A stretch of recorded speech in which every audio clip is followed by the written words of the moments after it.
size mi? Ben 3-5 gün yokum. Anahtarın var mı? Ama nereye size mi?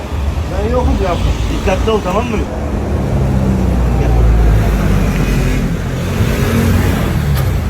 Ha, tamam. Ayakkabını unutma. Sen kendin giyeceksin, ben giydireyim mi? Sen geleceksin. Kırılsınmış. Onu da aç. Belki hissederim ama. Ama sen beni niye kameraya çekiyorsun? Tamam, bir şey, o da işini yapıyor. Bırak gel. Kanka bağla. Bağlamıyor. Korktuysa tamam bırak. Şu kemerleri bağlıyor musun buna? Hayır bağla oğlum. Bağlamıyor. Kapıcı. Size mi? Ben 3-5 gün yokum. Anahtarın var mı? Anahtarı aldın mı? Onlar ne oradakiler? Onlar benim eldivenlerim. Anahtarı aldım ya. Anahtarın nerede? Ha buradaymış tamam. Çekiyorum. Kapıyı Tamam tamam ama nereye size mi? Ben yokum yaptım. Dikkatli ol, tamam mı? Trene falan biner inerken. Baba sen bunu yanlış sokmuşsun.